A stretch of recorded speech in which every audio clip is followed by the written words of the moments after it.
Freya, uma deusa da mitologia nórdica, é comumente associada à natureza, pois ela, uma deusa Vanir dentro de toda a mitologia nórdica, era a mais bela entre todos os deuses.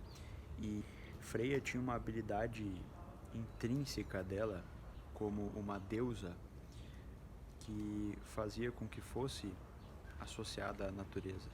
Freya tinha a habilidade de, a partir do momento em que os outros se conectavam com ela, eles sentiam que ela estava curando eles. E eles se sentiam melhor, sentiam um certo bem-estar perto dela. Então muitos seres dessa mitologia sempre quiseram a mão dela em casamento, sempre porque eles sentiam esse prazer e satisfação e sensação de bem-estar ao estar conectado a ela, pois ela curava os seus problemas e ela é a deusa mais bela.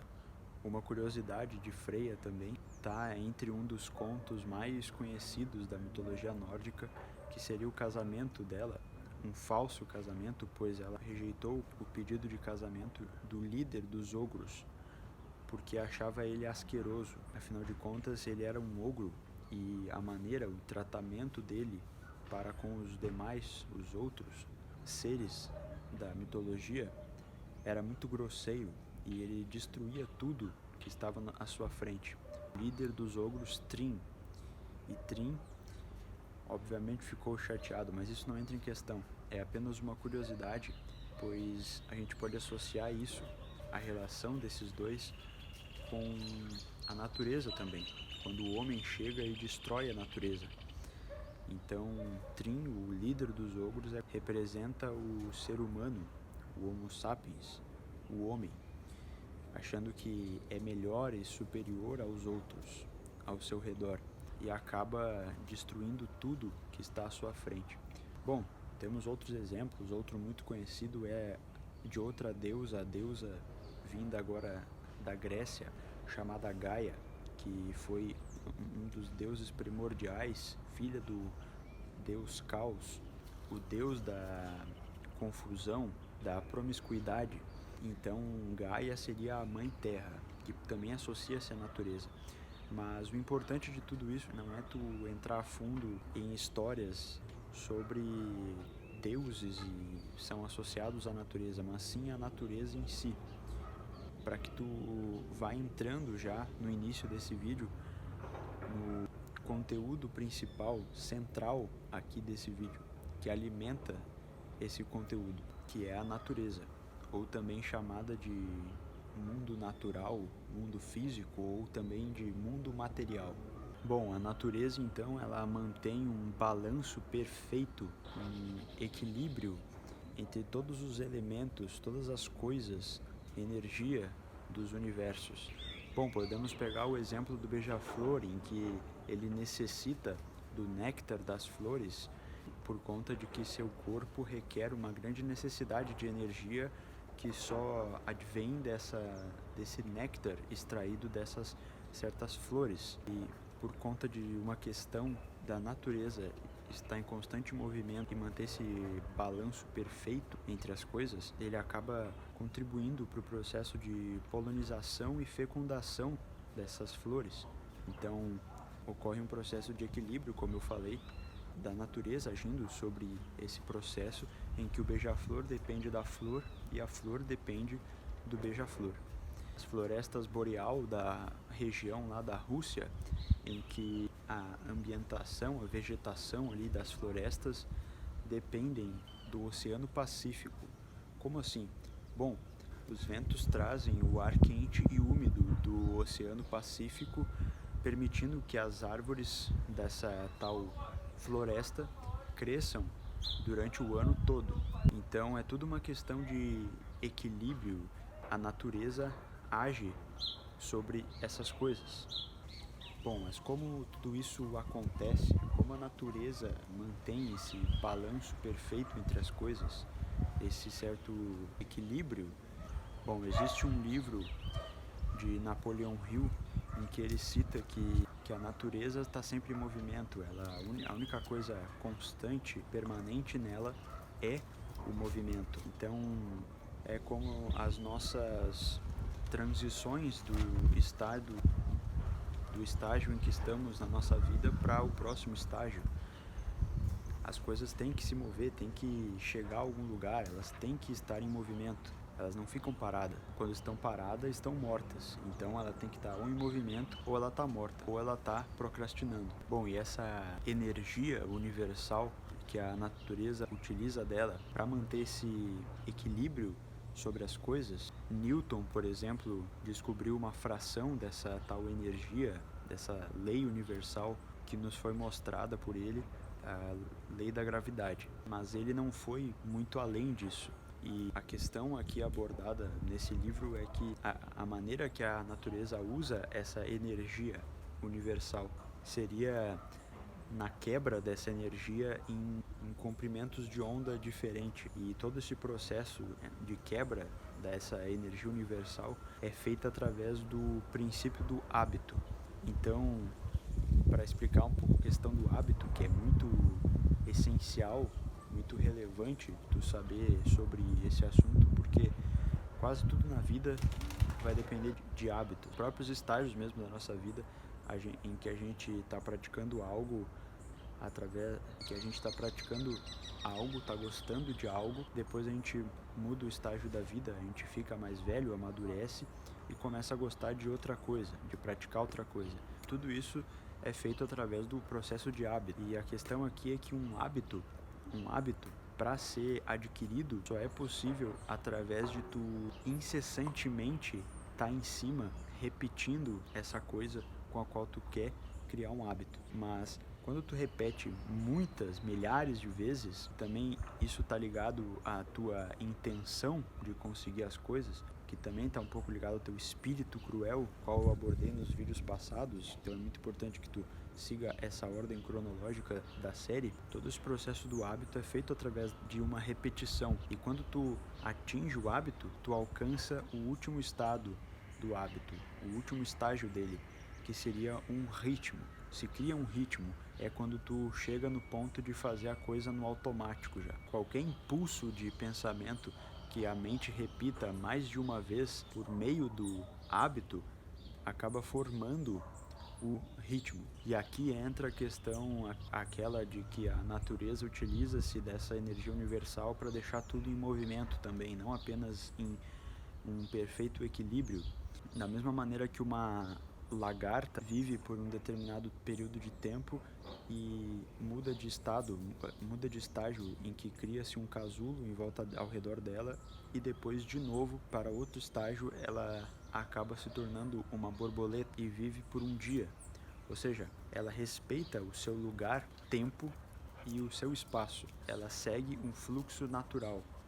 E é assim que devemos fazer, porque quando tu segue esse certo fluxo natural, tu acaba agindo no lugar, no teu espaço e no tempo ideal. Então a paciência é muito importante, fazendo então com que as coisas ajam com mais eficiência e naturalmente, de maneira muito melhor, muito mais funcional.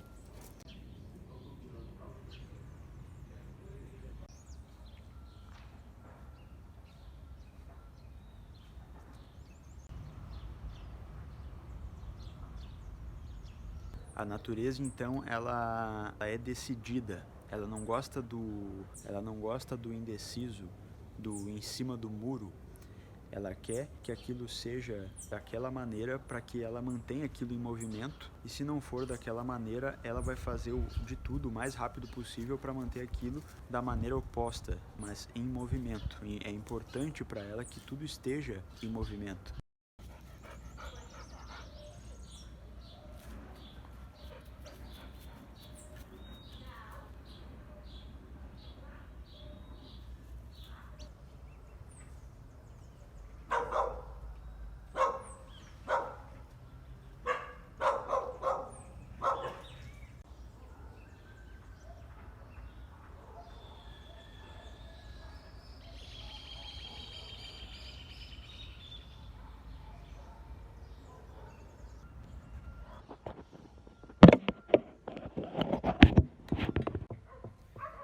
aquilo chega no estado do ritmo, no estado em que tudo acontece no automático já para ti, a natureza meio que entende que tu decidiu seguir aquele caminho, que aquilo já está decidido.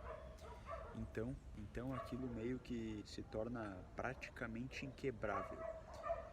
Não que seja impossível de ser quebrado novamente. O hábito sim pode ser quebrado, e o ponto positivo e negativo disso é que ele é tão difícil quanto ser construído, quanto ser gerado.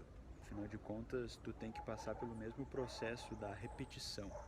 Mas da mesma maneira que para se criar torná-lo constante, sólido, tu deve repetir várias vezes, e isso depende da tua intenção, do teu espírito cruel também, do quão forte e intenso isso é dentro de ti, também depende disso para ser destruído.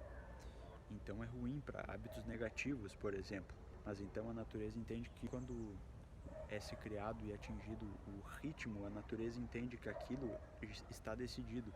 Então, como para ela tudo tem que estar em movimento, ela pega e torna aquilo algo permanente, algo difícil de ser destruído.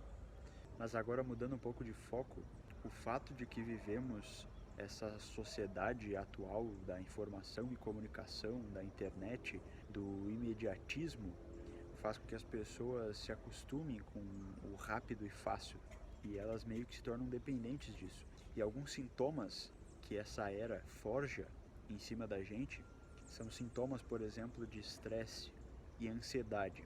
Alguns outros, mas esses são os principais, são os mais abordados, mais discutidos, porque se trata dos que permeiam os maiores casos. O ruim de tudo isso é que a ansiedade, ela acaba quebrando o nosso fluxo natural. Esse fluxo que permite nós nos conectarmos com a natureza, vamos dizer assim, e respeitar o nosso próprio tempo, o nosso lugar e espaço de atuação. Mas tu deve estar se perguntando, e como eu me conecto com a natureza, como eu utilizo do fluxo natural próprio para alcançar minhas coisas, para atingir o meu sucesso, por exemplo? Isso está alinhado com uma coisa que Napoleão Hill chama de lei da compensação. Isso vem muito, a agricultura nos diz muito sobre isso, nos ensina muito sobre isso, porque é a maneira com a qual nós devemos adaptar e utilizar como nosso fluxo natural. Seria na questão da plantação, aquela coisa do semear, de plantar algo para que lá no futuro, lá a longo prazo, tu colha o benefício do que tu plantou. E não é lei da atração. É preciso se ter um discernimento entre essas duas coisas para que deixe bem claro de que eu não estou sendo hipócrita. Lei da atração se baseia na questão do ficar sentado idealizando, enfatizando um certo pensamento otimista na tua cabeça, partindo do princípio de que o universo vai te escutar e vai estar ligado às vibrações do teu pensamento e vai te responder, e a resposta dele seria o que tu idealiza. Eu não acredito muito nisso, não estou dizendo que tu deve deixar de acreditar também, mas para mim não funciona, não faz sentido. A lei da compensação se baseia a partir da repetição, a partir da repetição do pensamento que gera sentimentos, sobre os sentimentos, esses sentimentos conduzem a uma ou mais ações, e a partir dessas tuas ações, da repetição incessante delas, gera-se o resultado, que seria o que tu vai colher lá na frente. Mas o fluxo natural é exatamente igual, semelhante pelo menos, à questão da agricultura, quando se planta algo, porque primeiro se deve tratar e cuidar e preparar o terreno, cavar e limpar bem para poder plantar. Depois colocar a terra novamente, adubo, e esperar. O tempo é muito importante, a paciência. Por isso o fluxo natural e a agricultura estão relacionados, é assim que nós devemos agir, nós devemos esperar, não devemos ir de acordo com esse imediatismo, não devemos simplesmente aceitar isso em nossa vida, fazendo com que seja a realidade, porque não é. Por isso não devemos ter grandes idealizações, porque idealizações está diretamente relacionado com grandes expectativas muito grandes quando chega perto do objetivo ou nem chega, ou seja, dá de cara com a frustração, tu se sente desapontado e desiste. Por isso é muito importante respeitar teu fluxo natural, teu lugar, tempo e espaço. E aqui também entra a questão do desapego com os teus estágios da vida, porque isso faz com que tu permaneça no extenso processo de mudança, que é algo permanente, exigente da vida. A vida te exige muitas coisas em cada estágio, então é tu estar em movimento. Porque se tu não estiver se movimentando, se tu não tiver decidido para onde tu vai caminhar, a vida decide por ti. E acredite, ela vai decidir o total oposto. Te vejo no próximo vídeo.